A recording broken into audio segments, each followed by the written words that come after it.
You're welcome to Project 200. And today we'll be looking at leaders go beyond expectation. Leaders goes beyond expectation. In our previous class, we look at learning, response, and application. If you're going to be an effective leader, you need to understand the principle of right response. How you respond to your clients or how you respond to your staff has a lot to do with the strength of the organization. People could easily understand when your response is not consistent with their expectation. They could easily understand it when your response is not consistent with their expectations. So we look at learning, we look at response, we look at application. Today, we're looking at leaders goes beyond expectation. Leaders will always go beyond expectation. They will not just do what is expected of them, they will exceed expectation. Exceeding expectation begins with clarity of vision. Leaders don't just do what is expected of them, leaders exceed expectation. And exceeding expectation, okay, we are talking about exceeding expectation as a leader. Every successful organization is being determined by the quality of its leadership. Every successful organization is being determined by the quality of its leadership. A great leader understood that the principle of exceeding expectation is strategic in unlocking greater possibilities. The principle of exceeding expectation, you're not just doing what is convenient, you're exceeding what is convenient. That's a leader. You are not staying within the comfort zone, because a leader who stays in the comfort zone cannot break limitations. A leader who stays in the comfort zone cannot break limitation, because there are so many factors that wants to limit you from reaching your full potential. And whenever you look at the comfort zone, the tendency to lose sight of the big picture over there. This is why great leaders exceed expectation. To exceed expectation, we have to empower ourselves mentally. Mental empowerment is important if you're going to exceed expectation. Mental empowerment is important if you're going to exceed expectation. You know, when Paul was writing, he said something very important. He said, be not conformed to this world, but be ye transformed by the renewing of your mind. A great leader understands that the transformation of his mind will determine the quality of leadership he's going to provide for people. Because the condition of your mind will determine your attitude towards either service or product. The condition of your mind will determine your attitude towards service or product. It doesn't matter what your organization offers people. For it to go to the next dimension, you need to be a leader that exceeds expectation. So developing yourself mentally is a primary responsibility of a leader. Developing yourself mentally, because you cannot exceed expectation except you have developed yourself to be able to do that.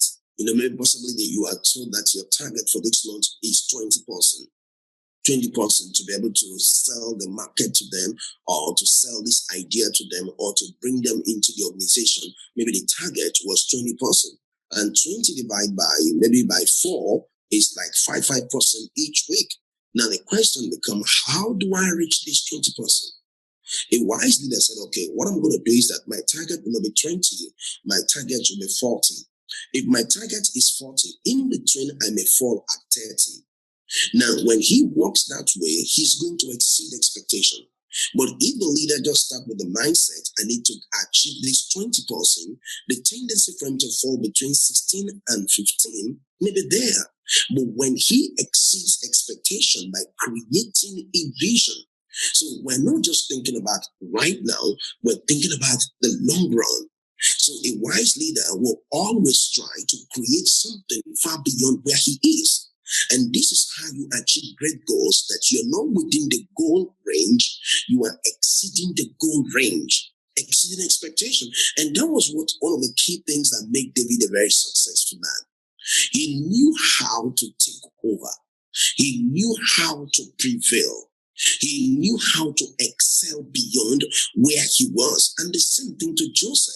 So clarity of vision helps in the coordination of resources. If we're truly going to coordinate our resources, our potential, it comes with clarity of vision. So as a great leader, you have to think about exceeding expectation. Exceeding expectation. Then if we're going to exceed expectation, we need to work on our emotional energy. Your emotional state has a lot to do with ability to achieve your goal. Your emotional state, if a person is not stable emotionally, it's going to be difficult for them to do anything great. Your emotional state, it should be your primary responsibility to ensure that you're emotionally strong. If a person is not emotionally strong, they're already creating a setback. They're already creating a setback because your emotional energy will show in the pursuit of your vision. Your emotional energy will show in the pursuit of your vision. So if you're drained emotionally, it will be impossible to pursue that vision to exceed expectation, because emotionally you're not where you are supposed to be, and because you're not there, it is difficult for you to achieve the goal. So your emotional strength, how do you develop yourself emotionally? Choose the battle not to fight and choose the battle to fight. You got to choose your battles wisely. It's not everything that should get your attention. If you always allow everything that comes your way to get your attention, then you have a big struggle. You won't be able to pull it. There are certain conversations you don't need because it's not going to help you mentally. There are conversations you just have to say, well, I don't think I want to talk about this. I don't think I want to talk about this. I don't think I want to talk about this, because it's not going to help me mentally. It's not going to help me professionally. It's not going to help me spiritually. It's not going to help me emotionally. So I don't need conversations finding their way into me if this conversation does not have a positive ability to cause change within me. So to manage your emotional health, you need to choose your conversation. To manage your emotional health, you need to choose your conversation. You choose your conversation by choosing your expectation. You decide your expectation. What is going to be my expectation in this conversation? What's going to be my expectation in this conversation? What is my expectation? Is this conversation meeting the real expectation? Is this conversation meeting the real expectation? If this conversation cannot meet the real expectation, what is the essence of putting so much time into a conversation that cannot project your organization? So this is how I wisely think. You're thinking about meaningful conversation, productive conversation, conversations that accelerate your emotional strength. Conversation that accelerates your emotional strength. How do I get to the next dimension? I need people that can inspire me. I need people that can help me grow emotionally, mentally. So we have to do what is called relationship evaluation. Relationship evaluation is strategic for any leader that wants to exceed expectation. Relationship evaluation. Most relationships in your life, you need to ask yourself this basic question: what do they give to me? Are they helping me mentally? Are they helping me emotionally? Are they helping me spiritually? Are they helping me to get better financially? So what is their contribution to my life? Re-evaluating relationship is the key to unlocking greater possibilities and utilizing of your time. You cannot truly, because relationships take time. Relationships take time. It takes time to relate to people. Don't you know that? It takes time.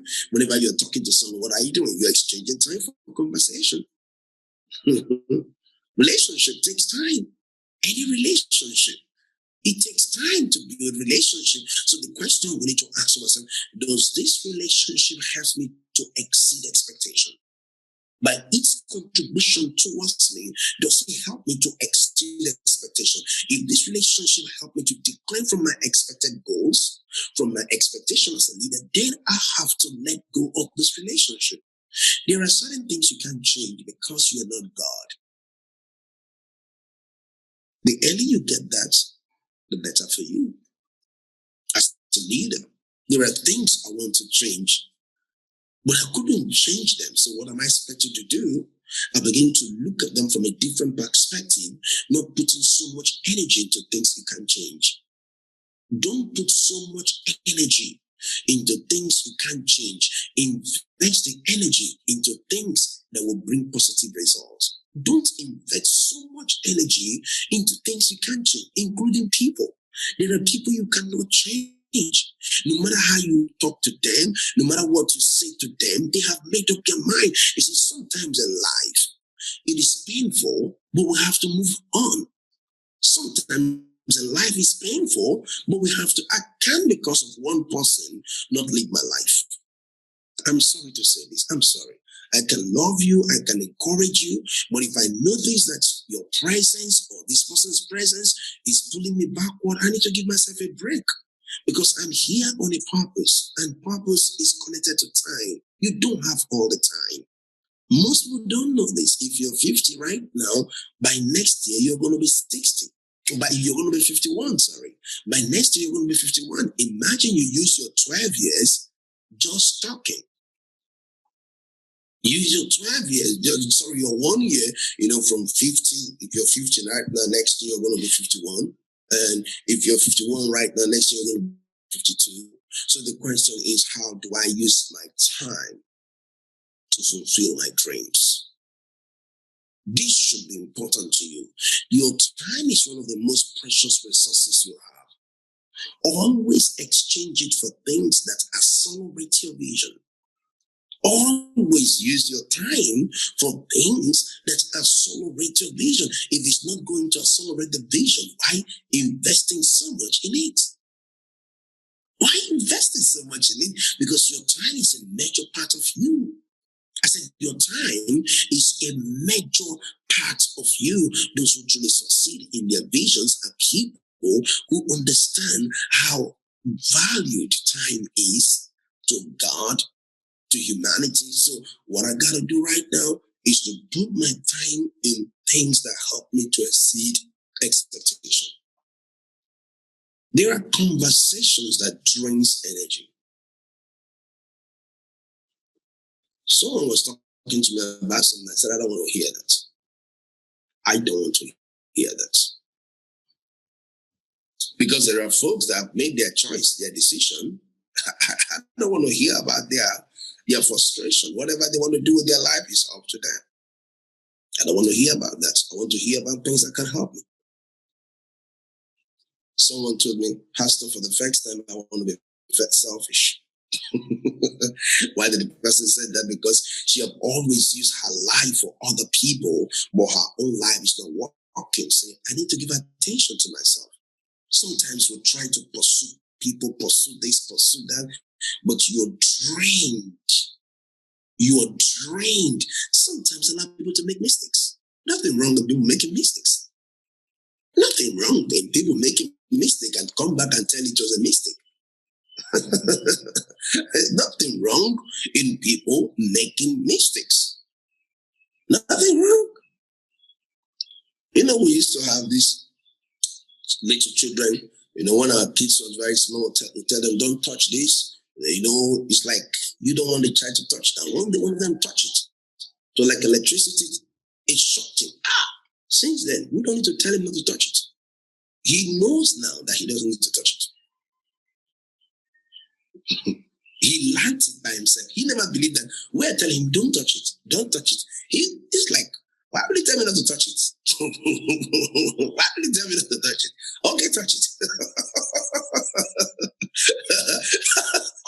So the day he touched it, he stopped touching it. There are things you're telling people not to touch right now. You don't need to worry someone. Allow them to touch it. A leader is not someone who is scared of people making mistakes. People will make mistakes. People will make mistakes with marriage. People will make mistakes with their life. People will make mistakes with their finances. It's going to be life. No matter how you love people, there are things you can't stop them from doing. Some people have to get to the end of the road before they can turn back to you and listen. This is how life works.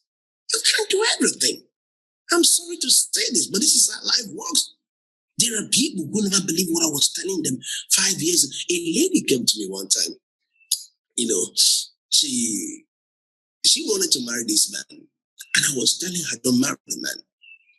So she felt like I was standing on her way. So I have a policy. When I talk to people about things, I don't try to force them to believe what I'm saying. So after 4 to 5 years, the lady came back to me and said, I'm so sorry, Pastor. What you told me is true. Is that man my husband? I said, it's too late to ask that question. What do you want me to answer you? Oh, you want me to tell you to leave the man? Is it where you came from? I can't tell you that. I told you 5 years ago. 5 years ago, we talked about it. You refused. You made your choice. Now you're here seated. The same place you sat at was the same place I was talking to you 5 years ago. But you have to find it out by yourself. You see, as a leader, your job is to give counsel, not to push people to do it.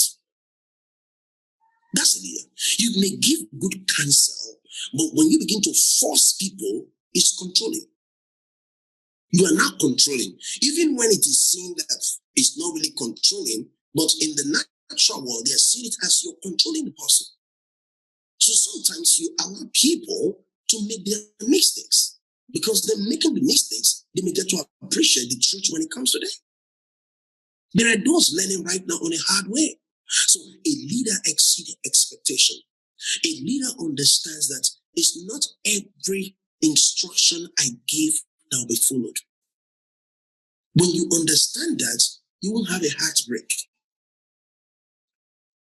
It's not every instruction you give to people they will follow. There are those that will follow your instructions, and there are those that won't follow your instructions. There are those that will celebrate your instruction. There are those that won't celebrate your instruction. A wise leader, what is he going to do? A wise leader will focus on making a difference. Let's take, for instance, you need a hand towel. And you need a hand towel to do something. And maybe you like to clean up your car, and your car was dirty that day, and you didn't want to clean it up. And maybe you drove out, and then someone told you, you didn't clean your car up. What happened? He said, well, I was rushing to come for this meeting. Two things is going to happen. It's either the person sees you as a person of excellence because of this behavior, or he sees you as a person who is not a person of excellence. Excellence is an attitude. I said excellence is an attitude. Excellence is an attitude. It's an attitude. You can choose to be a person of excellence, or you can choose not to be a person of excellence. Excellence is an attitude. So those who exceed expectation will always focus on productive things. This is one of the key things you need to know. Those who exceed expectation will always focus on productive things. Is this productive? How productive is this? How is this going to help our organization? How is this going to help our ministry? How is this going to help our business? So those who exceed expectation, they think from a proactive point of view. They think from a proactive point of view. They look at the situation. Does the situation add to my life? Does it help me? So if you're going to exceed expectation, learn not to focus on your mistakes. Take the lessons out of it. If you want to exceed your expectation, learn not to focus on your mistake. There are so many people, they focus so much on their mistake and forget to create their future. They focus so much on their mistakes. Oh, I made this mistake. Now, mistakes have been made, but we can't continue to dwell in those mistakes. If you truly want to succeed, you can keep dwelling in the mistake and be successful. You need to look beyond the mistakes and see the possibility ahead of you. This is a leader. Seeing the possibility ahead of you is what keeps you in the direction of greater things. Those who dwell on their mistake limit the possibility of their greatness. Those who dwell on their mistakes, they limit the possibility of their greatness. Those who dwell on their mistake, they limit the possibility of their greatness because they dwell on their mistakes. The mistakes are there to improve your next decision. The mistakes are there to improve your next decision. The mistakes are not there to limit your possibilities, but it has to depend on your perspective to the mistake. Your perspective to it. If you see it as something that, okay, it's leading to a setback, maybe it's not going to help me out. It's leading to a setback. But I have to ask myself this question: what lesson did I learn from this? And how do I use this lesson to make the next decision better? That's a proactive leader. That's proactive thinking. That's a thinking out of the box. You are not just allowing the mistake to determine your mood, or allowing the mistake to influence you from advancing. So what you have just done, you have learned from the mistake and use it to improve your next decision. This is how you exceed expectation. This is how most of the phones we use today were used as experiment for us. They started experimenting some things out. They tried the first one, it worked. They tried the second one, it never worked. They tried the other one. They keep improving on their success. You improve on your success, not on your failures. You improve on your success and not on your failures. You improve on your success and not on your failures. Your failures may look like, how do I call it right now? Do you know that failures can be an inspiration? Depending on your attitude towards where you're going. Failures can be an inspiration. I'm telling you, failures can be an inspiration. Failure can be an inspiration depending on how you think, and looking at where you're going to. Failures can be an inspiration. Failure can be an inspiration. That you failed in something you were doing shouldn't mean you should stop doing it. You should reevaluate the reason why you failed. What were the factors that led to the setback, that led to the failure? This is how a leader who exceeds expectation, he's not just seeing it as a failure, he's seeing it as an opportunity to improve on his success. He's seeing it as an opportunity to improve on his success. He's not seeing it as a setback.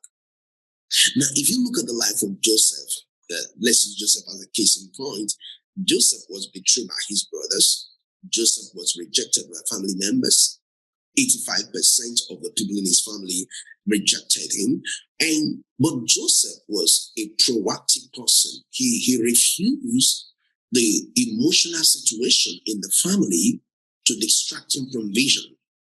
His vision was exalted beyond his emotional condition. This is how you know a great leader. A great leader will magnify his vision above his pain. A great leader will magnify his vision above his pain. He magnifies the vision. He puts the vision first. He's not allowing situations to interrupt him from the vision. So the most important thing is, am I learning from this? Am I getting better with this? Am I allowing this process to be a process of improving the quality of what I do or the things I'm intending to do? This is a great leader. He's thinking from these directions. So if you look at Joseph, he never took it personal because his vision was greater than where he was coming from and the challenges around him. He exceeded the expectation in the house of Potiphar. Look at Joseph. He exceeded the expectation. And one of the keys to Joseph exceeding expectation was his ability to focus on what is important. His ability to focus on what was important to him was a strong foundation for his success. What is important? What is important? You can't spend your whole life chasing things that will add to your life. You can't spend your whole life chasing something that cannot add to you. You can't spend your whole life chasing something that was not meant to be part of you. You can't spend your whole life on that. You got to be wise with time. You got to be wise with time. So a leader that exceeds expectation is a leader that accepts correction. This is so important. Accepting correction. Correction is a resources. Correction is a resources correction. Maybe someone did something that was wrong and someone was talking to them about it and they decided to listen. Correction is a resources. The scripture talk about, it said, rebuke not the scorner, otherwise it's going to hate you the more. There are people you shouldn't rebuke because rebuking them doesn't help them because they are not yet in the position to receive rebuke. Rebuke is something you give to a person who has a vision to grow. So when you rebuke them, they are remorse. They say, I'm sorry. I think I can get it right. You don't rebuke everyone. There are people rebuking them. It's just wasting your energy talking to them. You're just wasting your energy. You're just wasting your time. There are people that don't rebuke. Rebuke you for what? There are people rebuking them. It's wasting your time. Because to them, they have not seen the reason for change. So while you're talking to them about change, they're looking at you as if you're against them. When you rebuke them, it looks like you're against them. There are people who see correction as an abuse. They don't see correction as an opportunity to improve. They see correction as an abuse. When you are giving them correction, they felt like, oh, you are abusing me. Oh, you are abusing me. Oh, you are not telling me what I'm supposed to hear.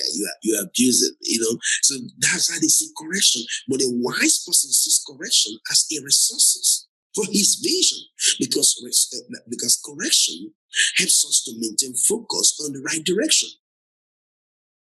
Correction helps us to maintain focus on the right direction. You cannot truly maintain focus on the right direction except you have someone once in a while. Maybe you did something that could bring correction. It takes meekness to receive correction. It takes a meek attitude to receive correction. Correction is not for proud people. If you correct a man who is proud, he rejects correction. And the rejection of correction is a product of immaturity. The rejection of correction is a product of immaturity. So when someone is not matured mentally, you try to provide correction, they reject the correction. Because the reason why they can't accept the correction, they're already in their pride. They're already in their pride. They felt like they know more than you. So why are you trying to correct me? Who do you think you are? Young people do it. Old people do it. It is all attitude. You see, our attitude has a lot to say when it comes to our vision. Our attitude, if a person is gifted and does not have the right attitude, it won't take long, they'll be out of business.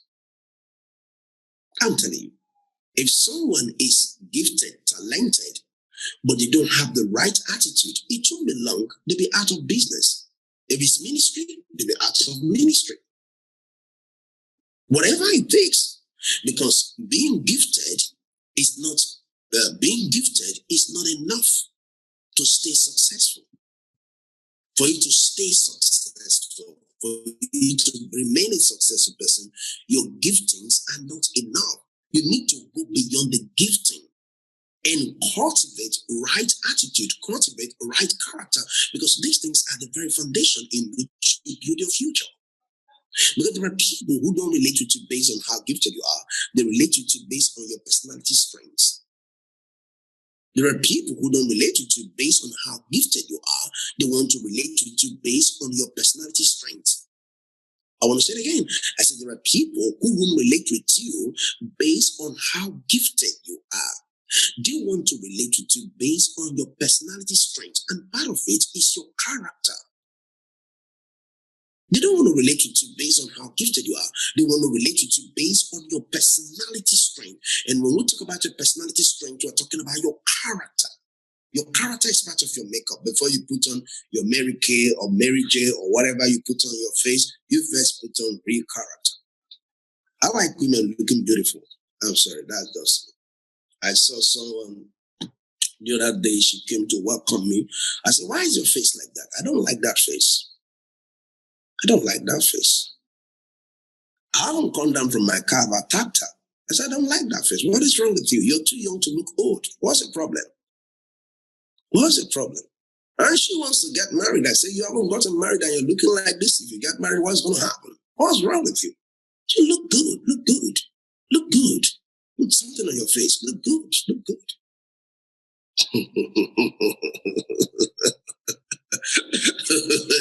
Look good, oh my God, look good. Let me say this to you, people of God. Listen to this. Listen.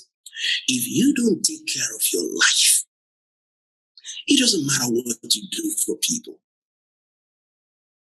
Most people will never appreciate it. Learn to take care of your life. I've always said this to people, especially to those who are very close to me. I always say to them, you take care of yourself. Life will continue if you're not here.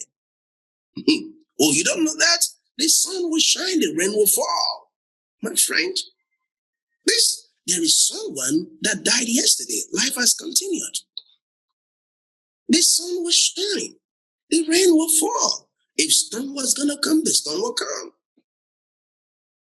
So the best you could do for it, God said to Adam, dress the garden and keep it. God said that to Adam, dress the garden and keep it. Dress the garden. Don't just keep the garden unkept. You are God's garden. Dress this garden and keep it.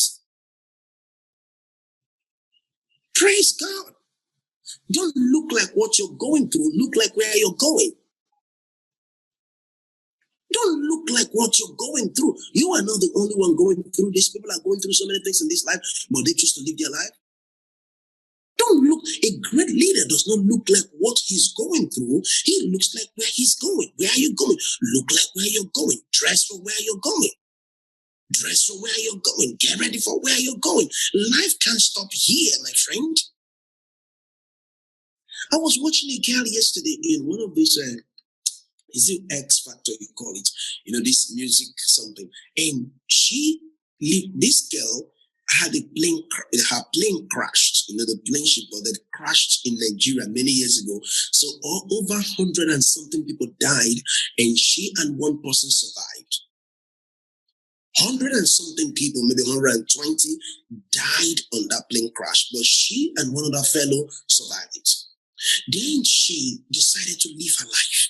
You see, you can live your life even when life never went the way you expected. I'm telling you, friends, you can live your life. The scripture said something in the book of Job. He said, if a tree be cut down, he said, there is a hope that he will live again. This lady came to sing, and people were wondering if you can still find the scar of the bones all over her. You can see it, but she decided to leave. She decided to move on. She knew the way I look is different from who I used to be. So I'm not going to let my look stop me from living my life. How many people today have stopped living because someone they depended on or they felt like they were supposed to be together never showed up? Let me say this to you, that you are disappointed by people's attitude doesn't mean you should be disappointed by your own life. If you were disappointed by people's attitude, you shouldn't be disappointed by your own life by shutting your life down. You can't shut your life down because of anyone. You can't shut your life down because of anyone. You can't shut your life down because of anyone. Life must continue. Great leaders understand that you are responsible for your own attitude as a leader, but you cannot be responsible for the attitude of people you lead. You are responsible for your own attitude as a leader, but you cannot be responsible for the attitude of the people you lead. I'm not responsible for my wife's attitude. She's responsible for her attitude. I'm not responsible for my kids' attitude. I will talk to them, but they are responsible for their attitude. I can only be responsible for my attitude. You see, just that you're the leader doesn't mean you're responsible for everyone's attitude. You are not. People have their mind. People have their decisions to make. And because they have their decisions to make, this is why you need to understand that in life, everyone won't turn out right the way you expected them. I've invested in people and they never turn out right. I give them money, I give them clothing, I give them housing, I supported them, I stood with them, but they never turn out right. So what else? What do you want me to do? Oh, you want me to spill my life? Then you know I'm a man of God? No way. I got life to live. This is life. Jesus loved Judas, but he chose to be a thief. What are you going to do about that? Jesus loved Judas, but the man chose to be a thief. He loved Judas. He cared for Judas, but Judas chose that way. Imagine Jesus, perfect Jesus. See, I told people, if you go to the church that Jesus is pastoring, you will find Judas, you will find Thomas the Didymus, you will find Peter. These three characters are very important. If you go to any church and you don't have these three characters, leave that church. If you go to any church and they tell you this church is a perfect church, don't attend it. Don't attend to that church. Don't go to that church. If you go to anywhere they told you that this place is a perfect place, don't join them. They are not real people. If it's a real church, you'll find a Judas. What do? Betray. If you find a real church, you'll find Peter. What do? Sometimes they doubt it, they deny it, but later they will get stronger and do better. You find a Thomas. They look at the kind of people they were in Jesus' leadership team. Look at the character of people they were in Jesus' leadership team. You have Judas, you have Peter, you have Thomas. These three characters is enough to stop any ministry. It's enough to shut down any business down. But look at Jesus' attitude. He said to Peter, when you're strengthen your brethren. But Peter was one of the people that denied Jesus. He denied him, said, I don't know him. Can I do this illustration? Between Judas and Peter, who do you think that know Jesus? Judas betrayed Jesus, sold him. That means he knew his value. He knew his value, that Jesus wants some money. He sold him. He collected the money. Look at Peter. At the heat of the crisis, they asked him, do you know Jesus? He said, I don't know him. But what was the difference between Peter's offense and Judas' offense? If you watch Judas, do you know that if Judas had come back to Jesus and said, Lord, forgive me for betraying you, Master, forgive me. Jesus, this is my thought, Jesus is so compassionate, he will forgive Judas. But Judas never came to ask for forgiveness because Judas was dealing with contamination. Judas was dealing with issues. That was why Judas went to take his life. But look at Peter. The Bible said, and he remembered the word, then he wept. Did you see what happened right now? You remember Peter had a remorse attitude. For Judas, he doesn't have that. He was clothed with shame. Shame led him to death. Are you getting this right now? Shame led Judas to death. Shame and contamination. There are people today that wanted to come to you, but shame. Because of shame, they are running far away from you. But look at Peter. He remembered the word. So a leader that exceeds expectation is a leader who is willing to forgive. Because people will not always get it right.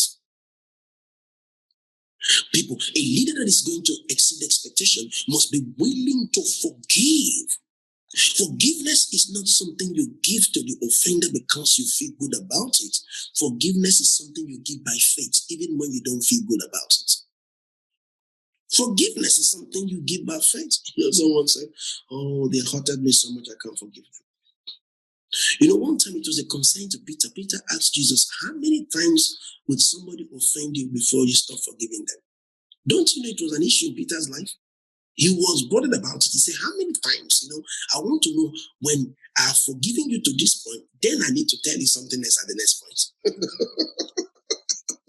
It was a concern to him. Before you see any question in the scriptures, it was consigned to the person that was asking him. And Jesus said 70 times. Multiplication, not even addition. Then it means unlimited forgiveness. Just keep forgiving. That was what Jesus was trying to tell him. Look at the answer, 70 times. Do you know what it means to time something? When you have that times cross or that times symbol, that is running in more numbers. So a leader who exceeds expectation always focus on things that brings joy to him, because you need joy to pursue your leadership vision. Focus on the things that bring joy to you. Focus on helping someone. Focus on standing with someone's vision. Focus on things that help you get better. As a wise leader, that's what you do. That's what you do. A leader who exceeds expectation lives on sacrificial thinking. He functions from sacrificial thinking. When I talk about sacrificial thinking, it's a kind of thing, can I be a blessing to this person? How can I help them? If you help this person, you refuse to accept the help, go ahead and help the next person. Go ahead and talk. Life should be lived from eternity perspective. As a life should be lived from eternity perspective. And when you live life from eternity perspective, you will not be disappointed if any person never responded right when you expected them to do. You will never be frustrated. Life should be lived from eternity perspective. And when you live your life from eternity perspective, you will see that, wow, the scripture where he said in Genesis chapter 12, he said, I will bless you and you'll become a blessing. That was what he said to Abraham. He said, and through you all the families of the earth will be blessed. A leader who exceeds expectation, think from the blessing consciousness. I want to be a blessing to this person. I want to help this person get to this point. I want to help this person. I want to reach out to this person. I want to make a difference in this person's life. I want to see how this can happen. Occupy yourself with activities that help you rejoice and celebrate. Occupy yourself with such activities to exceed your expectation. You need to create your wall of happiness, being happy. I believe that your emotional state has a lot to do with your spiritual state. Your emotional state has a lot to do with your spiritual state. Your emotional state has a lot to do. Being happy is not about having money. It's not about having money. Being happy is all about being thankful, being able to acknowledge what God have done for you. Being thankful, acknowledge what God have done for you. Acknowledge the things that God is helping you to achieve. I am thankful that God is using me to talk to you right now. I am thankful that God is using me to touch more lives. So that gives me joy. When I remember, somebody's listening right now on YouTube, someone is listening right now on Finish Work TV, someone is taking notes somewhere right now, I'm happy. Okay, look at the lives of people you're touching. Look at the people you're instead of being depressed or being worried about anything, I have to reflect on how I'm touching the lives of people. And that should be your perspective as a leader. It helps you to be full of energy.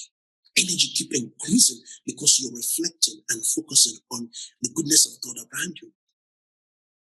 So leaders exceed expectation. Write your goal with an intention to exceed the expectation. Write your goals with an intention to exceed your expectation. I want to give you this illustration. A man had a vision of having a great plantation, but along the way, he couldn't make it. And then what he did, he decided to work for his friend. And while he was working for his friend, he did everything he knew how to do to ensure that his friend plantation succeed. And then after 10 years, his friend saw the way he worked for him and then said to him, You have proven stewardship. You have proven accountability. You have proven that you can run other people's business. So from now, I'm no more interested in this business. I felt like I needed to move on with my life. I want to will it into your life as a gift of trust because you helped me in building it. So take it and run it. Then he looked at his friend and said, what do you mean by that? This is all you worked for. And then you're letting it go? He said, yes, I'm letting it go on one condition because you made it happen. So keep making it happen. What do I learn from that story? If you stay faithful in what you're doing right now, God will begin to give you ownership of things you never asked for. If you stay faithful in what you're doing right now, God will begin to give you ownership of things you never asked for. Can I say this to you? Big dreams, great things don't happen overnight. If you stay faithful, if you choose to be accountable, I have a friend of mine, and this friend is a great leader, but he has been having a very challenging moment with relationship, especially with female relationship. And he was confiding on me and said, I need to deal with this. And do you know that accountability and mentorship is one of the keys to break out of anything? One of the greatest gifts you can have in your life is when you have someone you can confide on and say, can you help me? Let's work this thing out. Mentorship and accountability is key to breaking free from anything. Whatever you want to break free from. If you can't trust your wife or you can't trust your husband to share it with them, maybe you could trust someone you felt like, hey, this person could help me and we could work these things out. Don't stay with something that is killing you and you refuse to talk about it. Whenever you begin to talk about your pains, it helps you to release the pain. One of the ways you release your pain is to talk about it. As you talk about it, then you open door for conversation. And then questions are asked. Okay, we can do this. Okay, we can do that. Okay, we can do this. Okay, a guy came to me and told me he wants to divorce his wife. So I gave him an assignment. First, a lady came. I want to share this because it's going to have a lot of people watching me. This lady came to my wife and told my wife she wants to divorce her husband. Then my wife reached out to me and told me this lady said she wants to divorce her husband. So I asked my wife to ask her, when last did she have sex with her husband? My wife said, please, she can't talk about that. I said, okay, since you don't want to talk about that, invite the lady to me.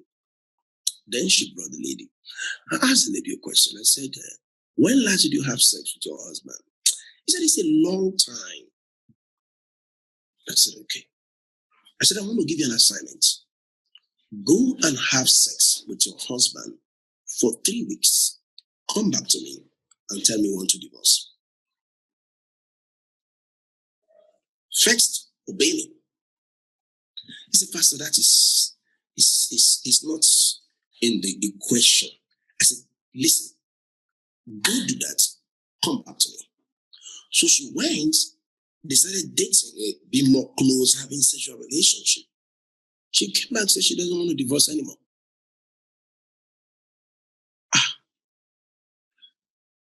So that simply means this was a problem. You see, sometimes people will be talking about this, talking about that, but the real issue has not been addressed. When people's emotional need is not met, that is one of the major reasons you have divorces. 83% of divorce is first emotional situations people are going through. Sometimes it's not financial. People can bear financial burden, but emotional situation that people can handle can make them lose a relationship. So a pastor came to me and told me, Apostle, I want to divorce my wife. This is another case. I said, why do you want to divorce her? He told me, gave me all the reasons. I said, bring your wife to me. Let me talk with your wife. So the woman came I spoke with this woman for, is it up to 1 hour or 2 hours? I said, if you do this and do this and do that, you will save your marriage. And the woman went, just follow the instruction. Can I say this to you? They have been married for many years. They are not talking about a divorce. I see them all over Facebook standing together, doing ministry together. Sometimes you see people, it's just talking to the right person.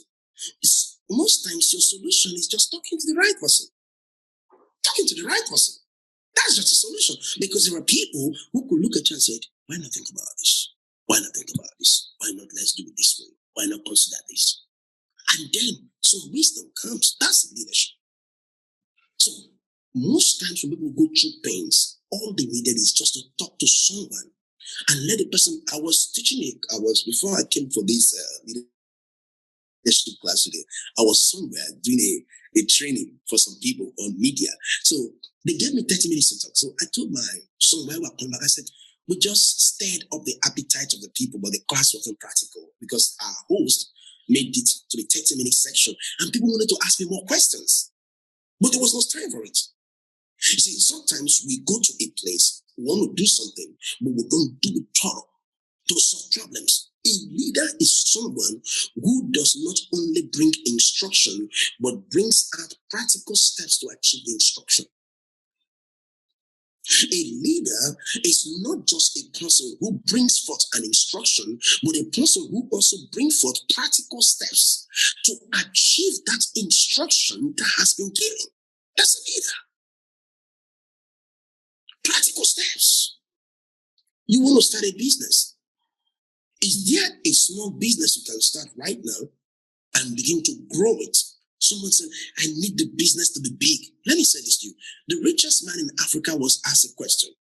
And the question was, how did he become rich and famous in business? He said it took him 30 years to build a business. 30 years. It's not 30 minutes. It's not 30 hours. It's not 30 months. Some people just want a quick dash. All the money's here. All the fame is here. The way we build ministry is the way they build business. It takes process. It takes timing. It takes consistency. There may be some little setback, then you stay focused on it. A great leader doesn't quit in opposition. A great leader takes advantage of opposition to accelerate in his leadership. A great leader don't quit in opposition. There is an opposition. Oh, I'm tired. Okay, I can't do this anymore. No, that's not a leader. Oppositions come. They're part of the deal. It is more difficult to manage success than failure. It's more difficult to manage success than failure. No, when someone is on the floor, everybody knows he's on the floor.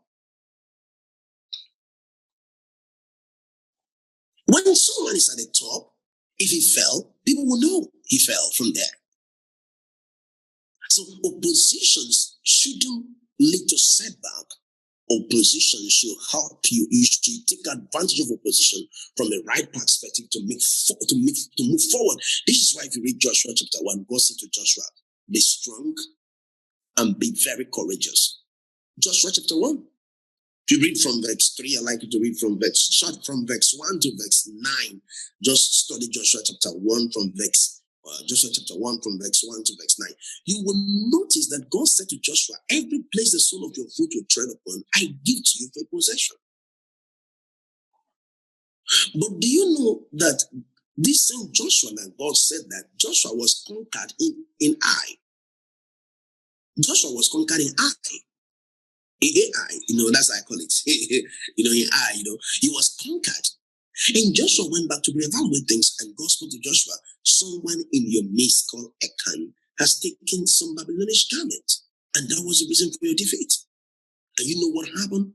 They put that man away, and they went back and they won that city.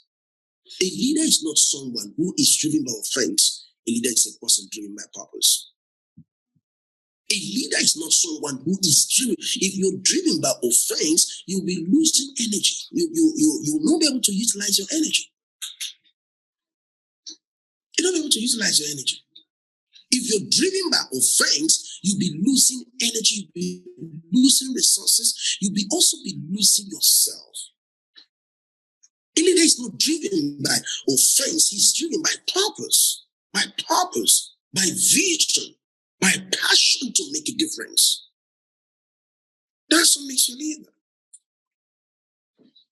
On purpose, I'm happy.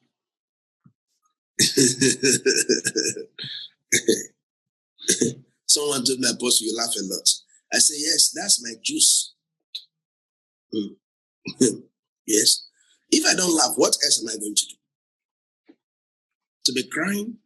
To be depressed? I have reasons to be depressed, but I'm not going to be depressed. I have situations, things I want to do that I've not been able to do. But I don't have to, I'm tired. I can't live that way. See, this is the day the Lord has made. Today, I'm going to live today to the fullest. I'm going to enjoy it. I'm going to be relaxed. I'm going to play my games. When I'm done with you guys, I'm going to maybe play some game football. I'll be playing. My wife will be watching me screaming. He said, what is wrong with you? I said, I'm just having fun. Go and have some fun. Have some fun. Just take care of yourself, my friend. Be caught smiling.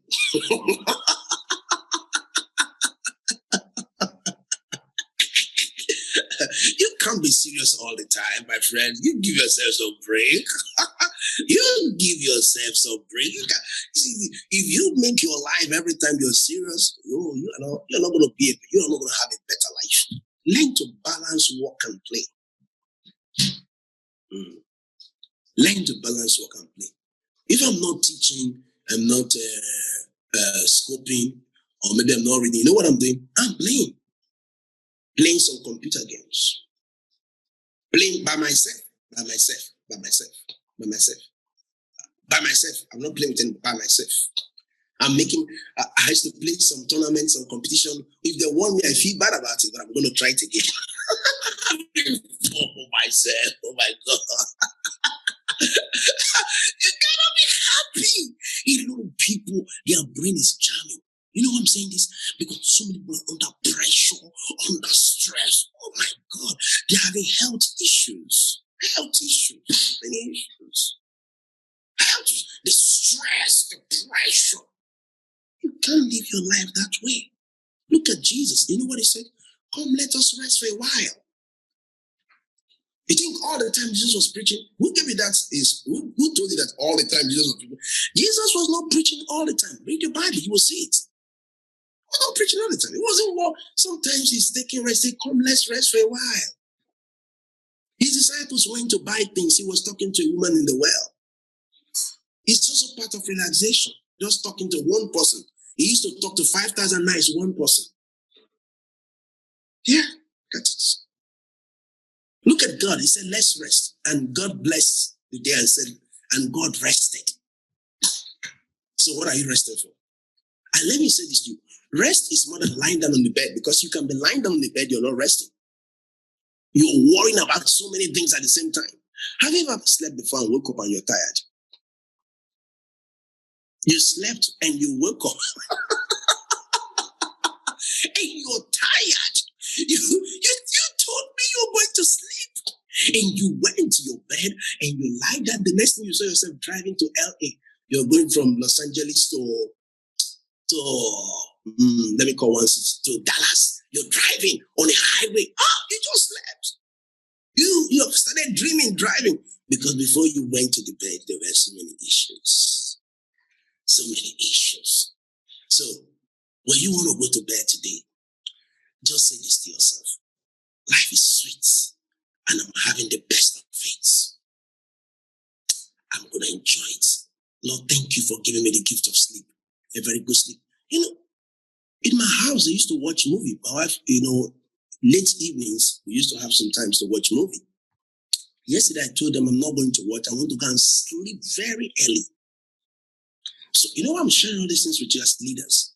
Because a lot of us as leaders who felt like if we're not there, it will work. It will work. So I went to sleep. Slept for very long hours. Then I woke up. I sent text to Dana. I sent text to some other person, to Jenny, was telling them what to do. That was 3 a.m. this morning. So Dana replied me. I said, why are you awake? I didn't send you the text to reply me. I sent you the text as when you wake up, you should be able to read this. I don't want to, why are you awake? I know you should be sleeping right now. So you need to add some joy to your life. I want you to go ahead and live your life. Stop worrying about what you can't fix. Start celebrating the things you're fixed. That's a leader. Stop worrying about the things you can't fix. Start celebrating the things you're fixed. And this is how you have a great life. This is how you fulfill your dream. This is how you make your dreams count. And sometimes I can just come in the house and start dancing by myself. As a leader, to celebrate. Dance. I just make fun. Dance. I heard a great preacher in your country said something. I don't want to mention his name. He said, some few days he was in the gym and he was sweating. Then he put on Instagram. He said, every time you can't just be serious. Sometimes you got to have fun. Because life will be on whether you're dead or you're alive. So you better take care of yourself. I say, you're a wise man. You got to be wise with your life. And this is how life is. Don't put so much pressure on yourself. Take what you can chew for the day and chew it. What you can chew next tomorrow, you chew it and just keep taking it one step at a time. And when you live that way, you'll be more refreshed, you'll be more happy, you'll be more relaxed because you're taking it one step at a time. I like Jesus, and I round up with this story. He has 5,000 to feed. He never worried about it. You know what he did? He asked a question. Whenever you don't have a solution, start asking questions. He asked the questions. And what did he say? He said, is there a lad here? Someone told him there is a lad here. And the lad brought the 5 loaves of bread and 2 small fishes. And what did Jesus did? He prayed about it and he multiplied. Jesus never stressed himself out. If you want to be a great leader, don't stress yourself out. When you're not able to achieve your goals, try again and you're going to achieve the goal. I like Jesus. He liked to do it easy, simple. Those that reject him, he never worried about them. He kept going for those who accept him. Can't you see that? Look at Jesus. He never forced himself on people. It was not everybody that believed Jesus. John chapter 8 verse 30 to 32 prove it. He said to those Jews who believe, not all the Jews, to those who believe. He said, if you continue in my word, you'll be my disciples indeed. He said to those who believe. It's not everyone that is going to believe. Don't try to make it as if this guy didn't believe, this person didn't believe, that you're not of God. No, you can be of God and people reject what you're saying. So don't feel bad about it. Learn to enjoy the ride. Learn to enjoy yourself. You're not responsible for anyone's salvation, but you're responsible for preaching to them. And they are responsible for believing what you've told them. If they don't accept it, no problem. God remains God. I believe that these few things I've shared with you is going to help you to exceed expectation, set your goals, have clarity of vision, stay focused, be a disciplined person, refuse to involve yourself in conversation that drain energy from you, refuse to focus on a path that is not helping you to rise in your energy level, stay committed to your principles of faith, and watch the rest become history. I believe there is greatness in you. I believe there is so much to you than what you can see right now. If you go forward, you'll find better days ahead of you. You will turn back. The things that used to stress you, you say, wow, so these things were not issue. Because you choose not to magnify your problem above your purpose. Always exalt your purpose above your problems. Because your problems are process to your greatness. I believe that you can do more when you choose to exceed your expectation. Well, if you're watching this broadcast or you're listening to this broadcast and you don't know Jesus as your Lord and Savior, I'd like you to say this after me. Lord Jesus, I confess with my mouth, I believe in my heart that God have raised Jesus from the dead. Thank you, Father, for saving me. Amen. If you pray that prayer with me, means you're born again and you don't remain the same. I want to encourage you to consider watching me on finishworktv.com. It's a place of inspiration and wisdom. And also consider subscribing to my YouTube channel. It's Faithman Teaching on YouTube. But if you want to partner with this ministry, you can partner with me today on PayPal. I'd like you to use your PayPal today and support this Project 200 class and say, Apostle, I'm going to use this to encourage you to continue sharing this message with more people around the world. Thank you for doing it. You can do it on PayPal. It's faithmanteaching@gmail.com. And listen to this. Every Sunday by 11 a.m. Eastern Standard Time, we'll be on Zoom Cloud Church, on Zoom Church on Zoom Cloud, and we'll be here to receive God's word that will change our life. You can follow me on Periscope. It's Faithman 2012 on Periscope, and you can connect with me on Facebook. It's Faithman Ogboada. I love you. Until my next broadcast, don't forget this: there is greatness in you.